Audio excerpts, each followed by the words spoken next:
Hello everyone, I'm Anastasia. I welcome you all to this new session of Fundamental of Nursing. So in our previous session, as we have discussed about what communication is, what is the purpose, what is the communication process, what are the various modes of communication as well as types of communication.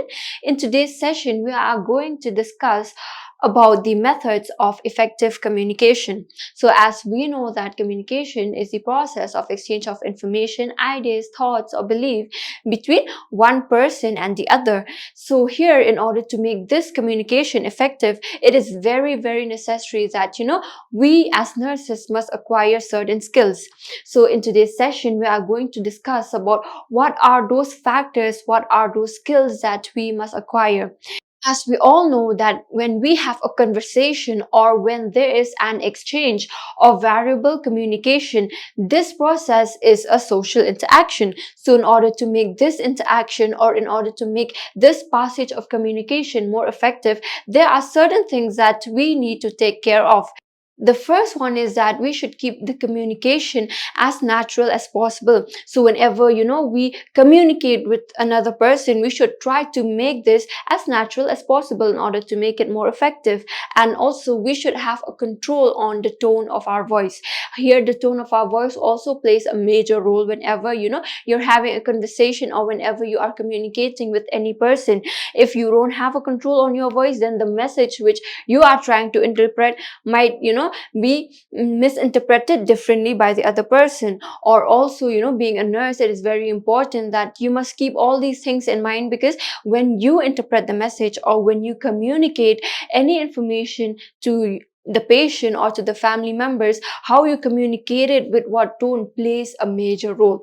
And the second one is that we should be knowledgeable about the topic. So whatever you try to communicate or whenever you try to pass any information, it is very important that you must have a knowledge about that particular topic. If you don't have a proper knowledge about it, it may be awkward, because sometimes when you can't perceive that whatever you're gonna say, that will be enough.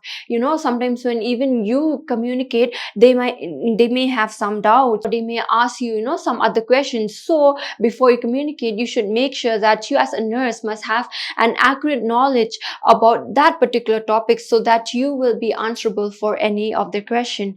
And the third one is you should be flexible, clear as well as concise. So whenever you communicate, you should be very clear whatever you are communicating. Not only that, but you should always be concise. And then here the next one is that you should avoid the words that may be interpreted differently. So you as a nurse must make sure that before you communicate any information or before you start a conversation, you should choose the right kind of words. Why? Because here there are certain words which may be misinterpreted. So in order to prevent this misinterpretation of words or miscommunication, we should choose the words properly. And then the next one here is to be an active listener. As a nurse, it is also very important that you must be an active listener.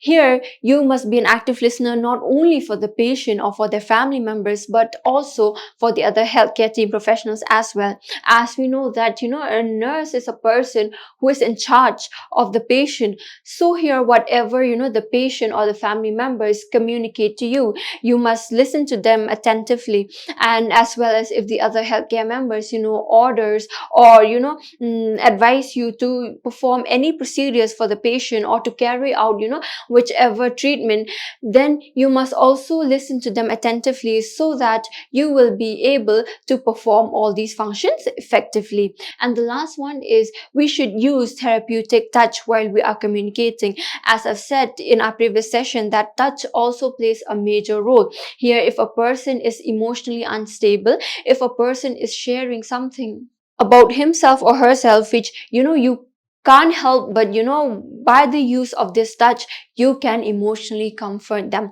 So these are the various things which falls under the attending skills. Now moving on to the next one, that is the rapport building skills. So here as a nurse, it is very important that you must always maintain a good rapport with the patient as well as with the family members. Here this rapport is also one of the most important skills in communication. Why? Because if you as a nurse is able to maintain a good rapport with the patient as well as with the family members, there will be a mutual understanding between the two of you, and this mutual understanding is very important if we need to maintain a good nurse and patient relationship. So in order to develop this rapport between you and the patient, it is very important that you must always approach them through a warm and a non-judgmental attitude. So here there are also various techniques that can help you in building a good rapport. It can be the use of facial expression, use of postures, use of eye contact, and using of appropriate body gestures. So here in this way, if you are able to build a good rapport between you and the patient, it will help them feel less anxious and they will be comfortable for self-disclosure. So this is what rapport building is all about, and I guess by now you would have understood that why this rapport building skill is important. Now moving on to the next one, that is empathy skills. So here empathy is the action of understanding and being aware of the patient feelings. So here, being a client, it is very important that you must empathize the client. When you empathize the client, when you understand their feelings, their problems, their emotions, then only you will be motivated more to work for the benefit of them. However, it's very important that being a nurse, even though you empathize the client, you should not forget your objective. So here as a nurse, if only you empathize them, if only you understand them, then you will be able to take decisions which will help them. You will be able to perform all the procedures effectively. Here, empathy also helps to recognize, perceive, as well as directly understand the feelings and emotions of another person. That is the observation skills. So here, being a nurse, it is very important that you must develop a good observation skills. Being a nurse, as you will be, always with the patient, it is very important that you must observe each and every minute changes that can occur to him. Sometimes, the patient may say that, I am feeling that I am healthy, I'm strong, but then from his facial expressions, or from his movement, we can make out how healthy or how strong he is. Not only that, sometimes even when he says that, when you ask him that, are you okay or are you feeling good, they may say yes, but from their facial expression, you can understand that they are not. So here, observation skills plays a major role in determining the condition of the patient. So that you must observe each and every minute changes that can occur in an individual. However, this must be done skillfully in order to prevent any unwanted or wrong judgment. So this is why observation is very, very important. Now here, moving on to the next one, the 7 C's of communication. Here, this 7 C's of communication is a checklist that will help to improve the professional communication in order for the message to be interpreted the same way as they want it to. These 7 C's is very important before you communicate or before you start a conversation with the patient, with the family members, as well as with the other healthcare team professionals. So being a nurse, whenever you communicate with the patient, these 7 C's must be kept in mind. The first one is the completeness. The second is the conciseness. The third is the consideration. The fourth is the clarity. The fifth is the concreteness, the sixth is the courtesy, and the last one is the completeness. So these are the 7 C's that you as a nurse must keep in mind before you start any conversation or before you communicate any message to the client, to the family members, or to the other healthcare team professionals. So let us look at each one of it in detail. So here, from the name itself, you can understand that whenever you are communicating anything, it must be done completely. If you communicate only half of the message, or if you don't communicate completely, then this can also lead to a miscommunication or misinterpretation of the message. It is also very important that whenever you communicate any information, it must contain all the facts which will be required by the person who is listening to you. Not only that, but whenever you communicate, you should also take into consideration the mindset of the other person and communicate things accordingly. A complete communication has the following features. The first one is that it develop and enhance the reputation of the organization. And also, as I've said, like, communication is a process of exchange of ideas, especially if this communication is done verbally, means it is cost effective, you don't need to pay for it. So whenever you communicate, you should always try to communicate everything at once. You should try to make the communication complete. Whatever you try to communicate, you should try to communicate everything at once. It should contain all the crucial message, and you should make sure that you should not leave any message untold. And also, since no additional cost is incurred, so there's no harm if you communicate any extra message to the patient or to the family members. The third one is that a complete communication always gives an additional information whenever required. So here, as I've said, that whenever you communicate anything to the client or to the family members, you should make sure that it is done completely. So here it is very important that whenever you communicate, you must do it completely, so that these people will not be having any questions in mind, or even if they have, they can ask and you can also answer, so that this communication will be complete. This complete communication also helps in better decision making. Why? Because if the patient, the family members, they get all the information they require, then they will be able to make a good decision. And the last one is that it persuades the audience. So these are the various features of a complete communication. The second one here is the conciseness. This word conciseness means wordiness. So we as a nurse, whenever we communicate anything with the patient or with the family members, we should try to communicate whatever is required in the least possible words. Here, if you try to elongate the message, then the person who's listening to you may, misinterpret the message, or even may not understand or forget a few of it. So it is very important that, you must try to communicate everything in the least possible words. This conciseness is a necessity in a communication. Concise communication has the following features. It is both time saving as well as cost effective. So as I've said, instead of elongating, the communication, if you just, communicate everything required in the least possible words, then this will save your time. It underlines and highlights the main message. So as I've said, if you don't elongate the communication, or if you, avoid using the needless words, then the objective of the message will be clear. It provides a short but an essential message in a limited words. Not only that, but it is also non-repetitive in nature. This concise message is also more appealing and comprehensible for the audience. So these are the various features of a concise communication. Now moving on to the next one, that is the consideration. Here, consideration implies stepping into the shoes of the others.